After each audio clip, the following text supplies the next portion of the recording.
Nós temos uma questão muito peculiar na nossa atualidade, que é o advento das redes sociais. Como a comunicação ela se tornou muito ágil, rápida, então eles estão sempre em contato com os amigos, sempre em contato com a turma, muitas vezes isso atrapalha em casa com os pais. Os pais não conseguem muitos acessos aos jovens, ao filho em si, para saber o que ele está fazendo, o que ele está falando, com quem ele está falando. Quando se fala do assunto uso de substâncias, isso é um tabu na nossa sociedade, não deixa de ser ainda, embora já tenhamos muitos dados, informações, então muitas vezes os pais eles acreditam que isso não vai acontecer dentro de casa. Quando é descoberta alguma questão dentro de casa, os pais eles se preparam para uma guerra, tá? Então eles não sabem o que fazer, os filhos negam, os filhos eles não falam abertamente, muitas vezes quando isso acontece, porque fica restrito à turma. Então é importante na comunicação do pai com o filho é que se busque sempre um ambiente tranquilo. Sempre que o pai estiver mobilizado, sentindo algum tipo de emoção desconfortável, ruim, como raiva, como tristeza, medo, é importante ele perceber esse tipo de emoção nele e se naquele momento ele tem condições de ter uma conversa assertiva com o filho. Se ele estiver dominado, tomado por esse tipo de emoção, talvez não seja o melhor momento para ele abordar isso com o filho. É importante buscar tranquilidade, pensar e identificar qual seria o melhor momento. Aí sim, criar um ambiente facilitador para que ele consiga ter uma conversa aberta, não incriminatória. A gente precisa partir do pressuposto que eles já saibam de algumas informações. Então o pai não pode negligenciar que o filho tem alguma informação. O pai não pode mentir, usar de argumentos que sejam inverdades, porque provavelmente ele vai saber de determinados assuntos, então não vai ser uma conversa produtiva. Para ele conseguir, além do ambiente facilitador, ele conseguir sensibilizar esse filho para saber com quem o filho está andando, quais os ambientes em que ele está frequentando, para saber se de fato ele tenha tido contato com a substância ou não. E com o adolescente, principalmente, é importante você ter foco, tá? Adolescente ou qualquer outra pessoa, adulto também, não gosta muito de discurso, ele não gosta muito de sermão.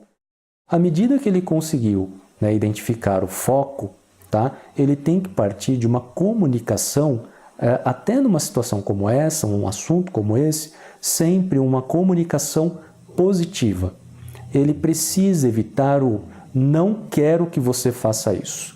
Eu não quero que você saia com tais pessoas, certo? Então, se ele identificou algum ponto, eu percebi que você saiu com tal pessoa, tá?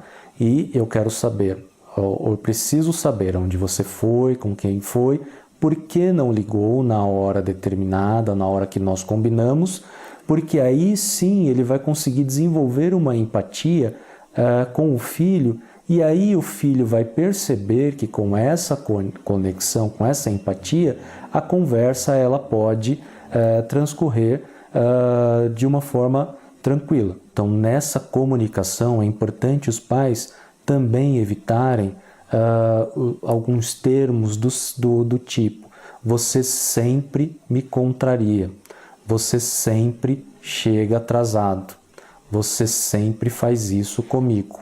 Então ele pode pegar um recorte do tipo: eu percebi que ontem você chegou fora do horário combinado. É importante também ele perceber as próprias emoções e não colocar isso ou essa responsabilidade no filho, como algumas pessoas fazem, as mães, os pais, você me deixou nervosa porque quando eu liguei para você, você não me atendeu. Eu fiquei aflita porque eu descobri alguma coisa no seu quarto, Então as pessoas elas não são responsáveis pelas emoções que eu estou sentindo, Então ela vai trocando a forma de comunicação dela com o filho e aí sim ela vai conseguir um acesso melhor. Então se ela for impositiva, se os pais, melhor dizendo, eles forem impositivos, eles não vão ter acesso a nada. Não adianta o pai se colocar numa posição de que ele sabe muito mais do que o filho, porque muitas vezes, né, pela facilidade de acesso das informações, os filhos sabem de muita coisa.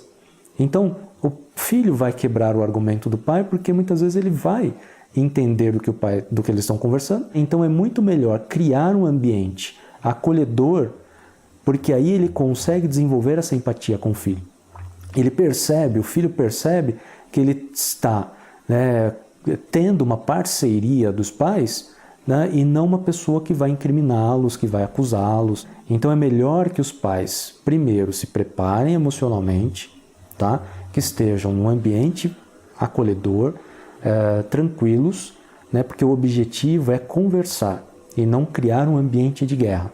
Se eles entrarem num pé de guerra, se os pais perceberem que a conversa não está partindo para um final de resolução, é melhor eles pararem para o filho. Ok, agora nós não estamos desenvolvendo uma conversa assertiva, vamos retomar esse assunto num outro momento.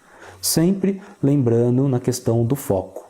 Não adianta, né, puxar assuntos que aconteceram lá atrás, tá? Não adianta puxar assuntos que aconteceram há 2, 3 meses atrás, porque o foco tem que ser aqui, no aqui e agora. Porque o problema ele tem que ser conversado quando ele surge. Então, se o pai identificou alguma coisa neste momento, então ele tem que conversar com o filho naquele momento. O máximo que ele pode esperar é baixarem os ânimos e retomar no dia seguinte, por exemplo.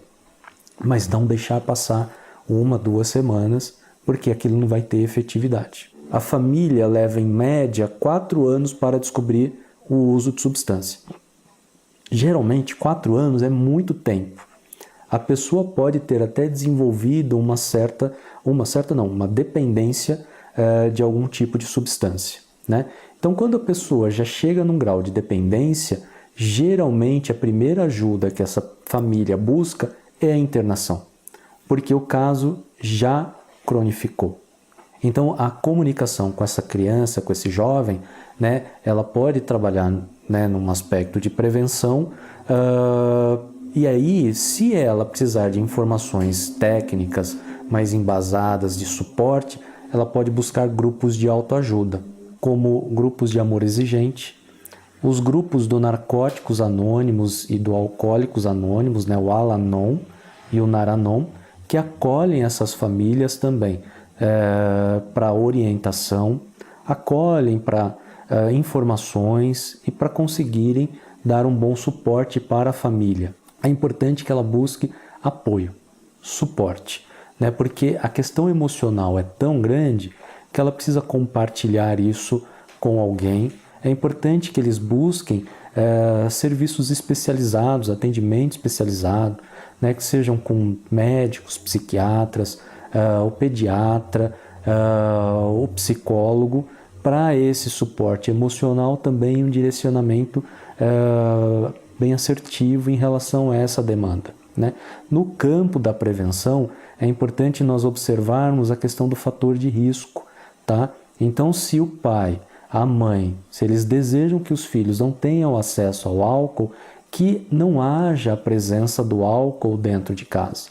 Infelizmente, o álcool, por ser lícito, né, por você ter acesso em qualquer local, né, então causa uma falsa impressão de que é alguma coisa que é amplamente liberada, né? Então é importante que os pais cuidem também do ambiente, né, que eles possam ser esse exemplo também, porque a criança, o adolescente, ele também vai aprender pelo exemplo. Então não adianta o pai exigir que ele não beba se no final de semana tem um churrasco regado a bebidas alcoólicas.